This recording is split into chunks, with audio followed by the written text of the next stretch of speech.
উন্নয়নের স্বার্থে প্রয়োজনে ফিরহাদ শোভনের পরামর্শ নেবেন অগ্নিমিত্রা। পুরো নগর উন্নয়নের দপ্তরের দায়িত্ব নেওয়ার পর থেকে একের পর এক বড় পরিকল্পনার কথা জানাচ্ছেন মন্ত্রী অগ্নিমিত্রা পাল।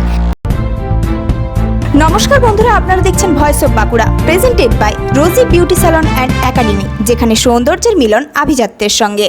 একসময় ফ্যাশন ডিজাইনার হিসেবে মিঠুন, শ্রীদেবী, কে মেনন, সোনালী কুলকার্নির মতো তারকাদের পোশাক ডিজাইন করেছেন তিনি। আর সেই জগৎ ছেড়ে এখন রাজনীতির ময়দানে বড় দায়িত্ব সামলাচ্ছেন অগ্নিমিত্রা।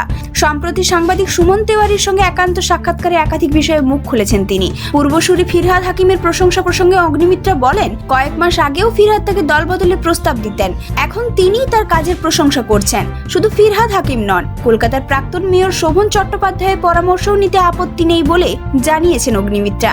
তার কথাই উন্নয়নের স্বার্থে ভালো পরামর্শ পেলে তা নেওয়া হবে। রাজনৈতিক মত পার্থক্য সরিয়ে রেখে অভিজ্ঞতা কাজে লাগানোতেই আপত্তি নেই।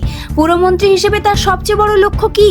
অগ্নিমিত্রার দাবি, 1 বছরের মধ্যে রাজ্যের প্রতিটি পুর এলাকায় বাড়ি বাড়ি পরিশ্রুত পানীয় জল পৌঁছে দেওয়ার চেষ্টা করা হবে। এর পাশাপাশি শহরের রাস্তায় নতুন সাইনেজ, গুরুত্বপূর্ণ বাস স্ট্যান্ডের উন্নয়ন, চিংড়িঘাটের যানজট কমাতে বাইপাস, রাজারহাট সংযোগকারী উড়ালপুল এবং রিং রোড তৈরির পরিকল্পনার কথাও জানিয়েছেন তিনি। কলকাতার ট্যাংরাকে চায়না টাউনের আদলে সাজানো, মায়াপুরকে ধর্মীয় নগর এবং তমলুক ও কোচবিহারকে হেরিটেজ সিটি হিসেবে গড়ে তোলার পরিকল্পনাও রয়েছে। এমনকি উত্তরবঙ্গে 5টি হিল সিটি এবং আসানসোল সহ রাজ্যে 4টি স্মার্ট সিটি তৈরির পরিকল্পনার কথাও জানিয়েছেন পুরমন্ত্রী। অন্যদিকে পুরভোট প্রসঙ্গে অগ্নিমিত্রা জানিয়েছেন, বিভিন্ন পুরসভা ও কর্পোরেশন ওয়ার্ডের ডিলিমিটেশনের কাজ চলছে। তার দাবি, ছোট ওয়ার্ড হলে উন্নয়ন আরো ভালোভাবে করা সম্ভব।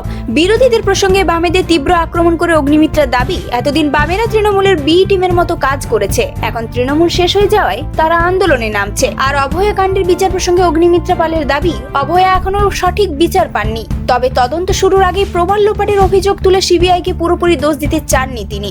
জেনজি আন্দোলন নিয়েও নিজের মত জানিয়েছেন অগ্নিমিত্রা। তার মতে, পড়ুয়াদের মূল দাবি ন্যায়সঙ্গত হলেও আন্দোলনের মধ্যে রাজনৈতিক স্লোগান ঢুকে পড়ায় মনে হয়েছে আন্দোলনটি হাইজ্যাক হয়েছিল। সব মিলিয়ে প্রশাসনিক কাজ থেকে বিরোধীদের সঙ্গে সমন্বয়, একাধিক বিষয়ে নিজের অবস্থান স্পষ্ট করলেন পুর ও নগর উন্নয়নের মন্ত্রী অগ্নিমিত্রা পাল। এই ধরনের গুরুত্বপূর্ণ খবর সবার আগে পেতে আমাদের চ্যানেলটি সাবস্ক্রাইব করুন আর ভিডিওটি শেয়ার করতে ভুলবেন না।